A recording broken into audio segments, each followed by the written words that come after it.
From Willis Towers Watson, welcome to Ion 65, a podcast for public sector employers concerned about retiree healthcare. Hey, Marianne, it's so good to be here with you again. How are you? I'm great. I just got to see the Packers defeat the Cincinnati Bengals in Cincinnati, and it was an amazing game. I call it the game of missed field goals, but, you know, I'm a Packers fan, and it was fantastic. How are you, Nina?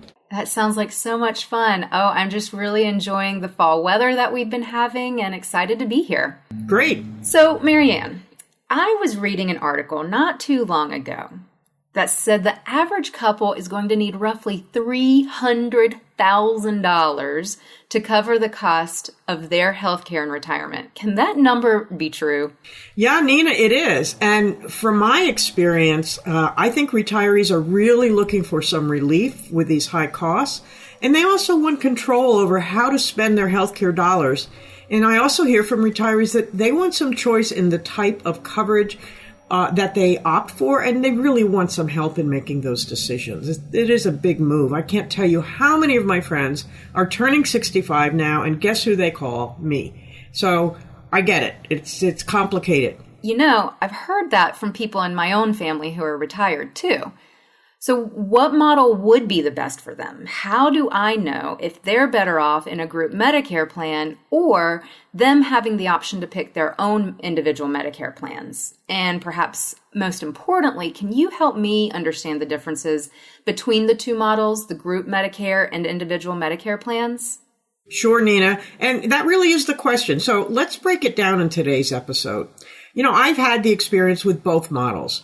And typically under a group Medicare model, retirees have just a limited number of options for medical and prescription drug coverage, and they don't have much choice about the cost of their plan.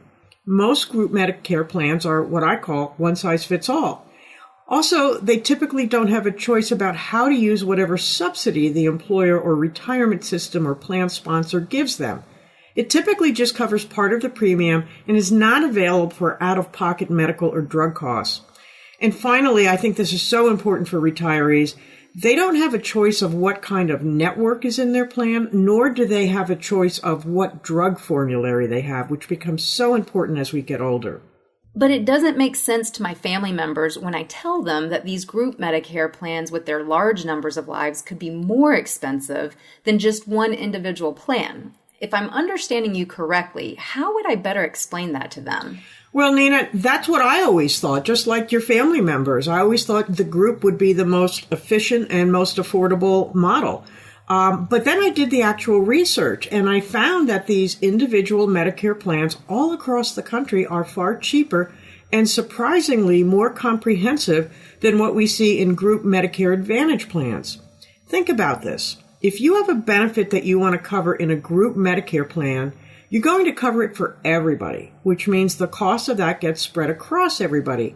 Well, maybe as a retiree, I don't want that particular coverage, but I don't get the ability to pick a plan that doesn't have that and would come with likely a lower premium. Okay, I do get that, but how is it possible that an individual plan with just one person can be cheaper than a group plan? Well, it is because a retiree in one individual plan really isn't alone, Nina. Instead, they have enrolled in perhaps the largest risk pool there is in our country, with about 42 million retirees enrolled in individual Medicare products. And because everybody who comes into these plans has guaranteed issue, there's no adverse selection.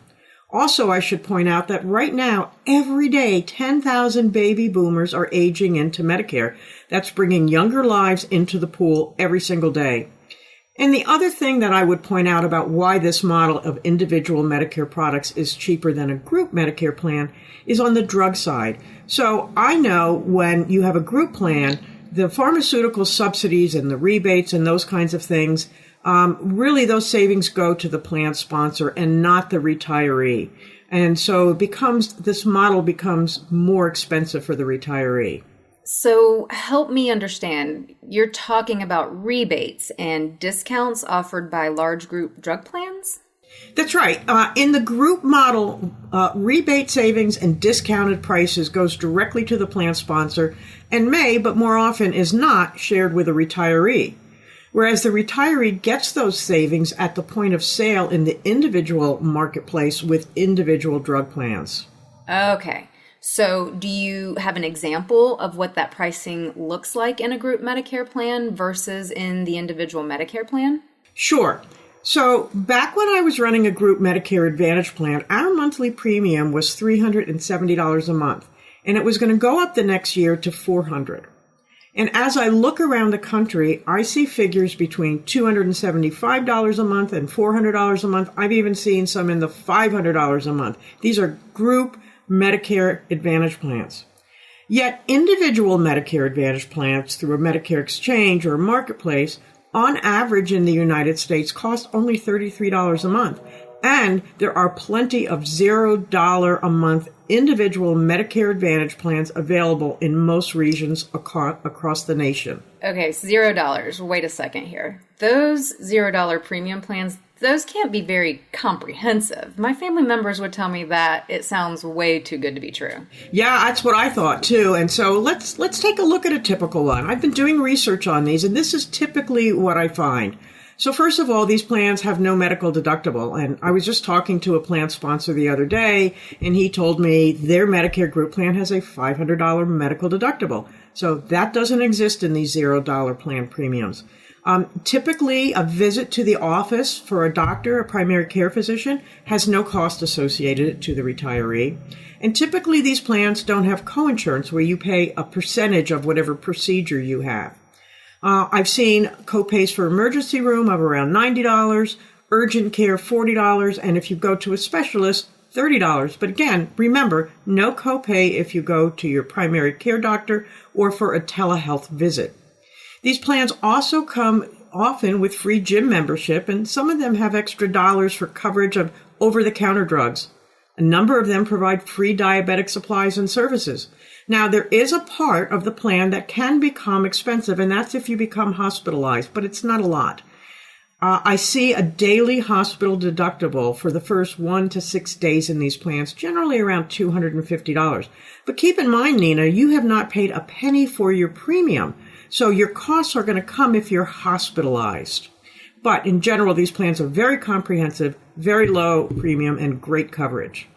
I know that you've talked about this in a previous podcast, that there are some other additional benefits in these Medicare Advantage plans that don't often exist in group Medicare Advantage plans. Am I remembering correctly? That's true, Nina. I've already mentioned coverage of over-the-counter drugs in these individual plans, but there's also something called a Part B premium giveback of what retirees pay towards their Medicare Part B coverage. Part B is their outpatient coverage? Yeah, that's right. It's a part of Medicare. It has a premium that all retirees have to pay. And a number of these Medicare Advantage plans in the individual marketplace actually give the retirees back a portion of their premium in their Social Security check, which is where it's typically deducted. So that's real dollars in the retiree's pocket, and I have not seen that in any group Medicare plans around the country. Now, I mentioned free gym membership and routine chiropractic. You do sometimes see these benefits in the group setting, but individual plans also go beyond that, and they'll provide transportation back and forth to doctor's appointments, meal kits after a hospital stay, and finally, we also see personal emergency response systems, fall prevention kits in these individual Medicare Advantage plans, but we typically don't see them in the group setting. So that's a lot of added on benefits, many of them for $0. All right. Now, you've convinced me that these plans are pretty comprehensive and might even be more so than what we see in the group plan. You've also convinced me that these are more affordable for the retirees. Let me shift gears a little bit and let's talk about the savings we see for the plan sponsor. Sure. So, on average, when you're running a group Medicare plan, you have something called the annual medical trend. That's your increase in costs year over year. And in a group setting, that could be anywhere from 6% to 10%. We don't see that level of trend increase in the individual plans.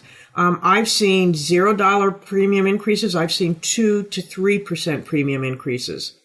The other thing is when an employer moves to this model of an individual Medicare marketplace or exchange, We also see employers saving about 25% on their OPEB liability. Just announcing this move, it reduces that OPEB liability.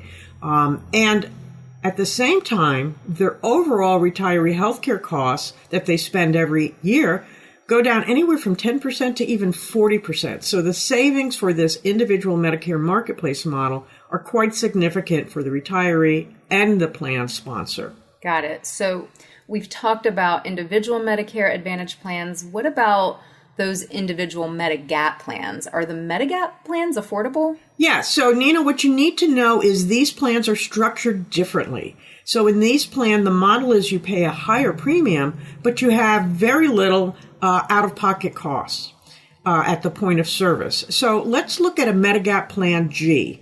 This is the most comprehensive plan there is of Medigap plans available now.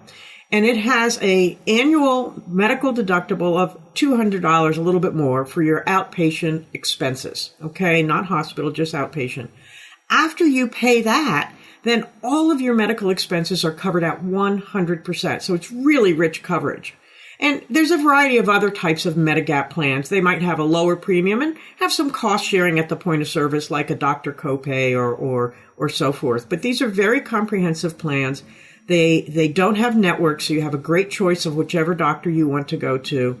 It's just a different way. How do you want to pay for your healthcare? Do you want to pay a higher premium and have lower costs at the point of service, or do you want no premium and have a little bit of costs at the point of service? That makes a whole lot of sense to me. You have mentioned fairly regularly that retirees want choice. Explain how these individual plans provide that kind of choice for our listeners.